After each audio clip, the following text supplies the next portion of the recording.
तो कैसे हैं आप लोग? उम्मीद है आप सभी लोग अच्छे होंगे और अच्छे से अपनी पढ़ाई को कर रहे होंगे।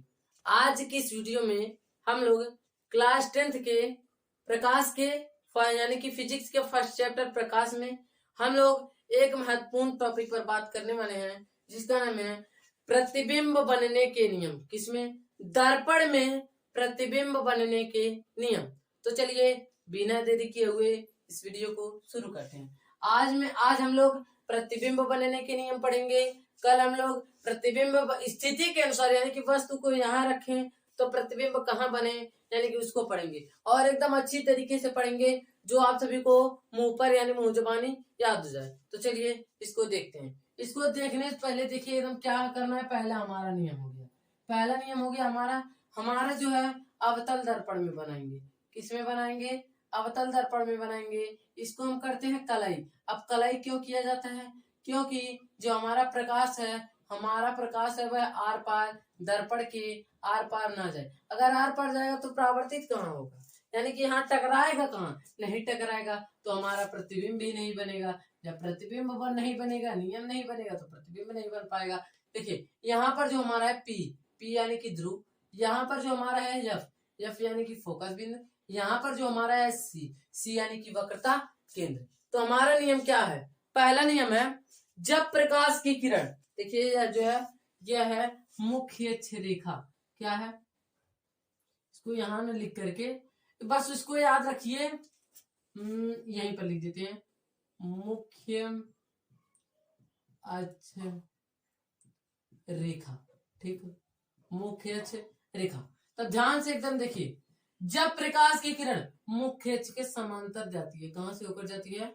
मुख्य अक्ष के समांतर। यानी कि अगर यहाँ से यहाँ तक की दूरी 10 सेंटीमीटर है तो यहाँ से यहाँ तक की भी दूरी 10 सेंटीमीटर होनी चाहिए। तो यानी कि अगर यहाँ दूरी समान है तो यहाँ भी दूरी समान होना चाहिए, तब हमारा बराबर हुआ कि नहीं हुआ। यानी कि जब प्रकाश की किरण मुख्य अक्ष के समांतर जाती है तो परावर्तन के पश्चात, किसके पश्चात? परावर्तन के पश्चात फोकस बिंदु से होकर चली जाती है। कहाँ चली जाती है? फोकस बिंदु से होकर चली जाती है। एक बार और, जब प्रकाश की किरण मुख्य अक्ष के समांतर जाती है तो परावर्तन के पश्चात फोकस बिंदु से होकर चली जाती है। अब दूसरे नियम को देखते हैं। हमारा दूसरा नियम क्या कह रहा है? दूसरा नियम इसका अपोजिट है, उल्टा। पहले इसको कलाई करते हैं अच्छी तरीके से। ठीक है, इसको अच्छी तरीके से कलाई करते हैं। कलाई करने के बाद अब देखिए यहाँ पर हमारा ध्रुव है। क्या है? ध्रुव। यहाँ पर हमारा फोकस बिंदु और यहाँ पर हमारा वक्रता केंद्र। ठीक, अच्छी तरीके से आप सभी लोग स्केल से बनाइएगा। देखिए क्या है, जब प्रकाश की किरण, इसका एकदम उल्टा अपोजिट। ठीक है, जब प्रकाश की किरण यहाँ यानी कि एफ से होकर जा रहा है तो यहाँ एफ से होकर आएगा। मुख्य अक्ष के समांतर आ रहा है, मुख्य अक्ष के समांतर जाएगा। जब प्रकाश की किरण फोकस बिंदु से होकर आती है, जब प्रकाश की किरण फोकस बिंदु से होकर आती है तो अपवर्तन के पश्चात मुख्य अक्ष के समांतर चली जाती है। अपवर्तन के पश्चात मुख्य अक्ष के समांतर चली जाती है। अब देखते हैं तीसरा, हमारा तीसरा क्या कह रहा है?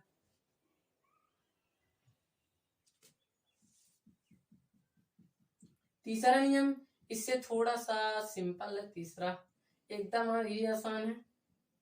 इसको यहाँ न बना करके यहाँ बनाते हैं। हम लोग एक एक्स्ट्रा नियम को पढ़ लेंगे, 4 नियम पढ़ लेंगे, लेकिन हमारे बुक में सिर्फ 3 ही दिया हुआ है, लेकिन हम लोग 4 पढ़ेंगे एकदम आसानी से, सरल में। ठीक है, तीसरा क्या है?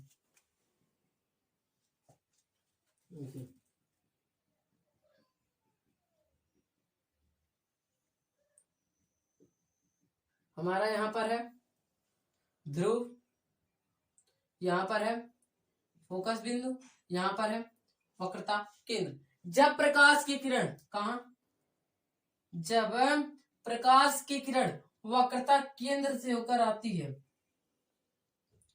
जब प्रकाश की किरण वक्रता केंद्र से होकर आती है तो परावर्तन के पश्चात उसी माध्यम में लौट जाती है। जब प्रकाश की किरण वक्रता केंद्र से होकर आती है तो परावर्तन के पश्चात उसी माध्यम में लौट जाती है। अब चौथे नियम को देखते हैं एकदम अच्छी तरीके से।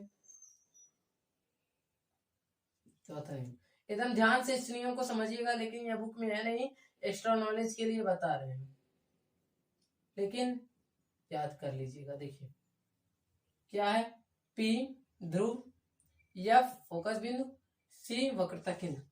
जब प्रकाश की किरण, ध्यान से सुनिएगा, जब प्रकाश की किरण डायरेक्ट ध्रुव पर पड़ती है, कहां पड़ती है, जब प्रकाश की किरण डायरेक्ट ध्रुव पर पड़ती है तो परावर्तन के पश्चात आपतन कोण के बराबर परावर्तन कोण बना लेती है। जब प्रकाश की किरण डायरेक्ट ध्रुव पर पड़ती है, पोल पर पड़ती है, तो आपतन कोण के बराबर परावर्तन कोण बना लेती है। देखिए अब इस क्लास को यहीं पर एंड करते हैं। अगर आप सभी को वीडियो अच्छा लगा हो, वीडियो को एक लाइक एंड चैनल को सब्सक्राइब करें। अब हम मिलेंगे अगले वीडियो में किसी और टॉपिक के साथ। जय हिंद।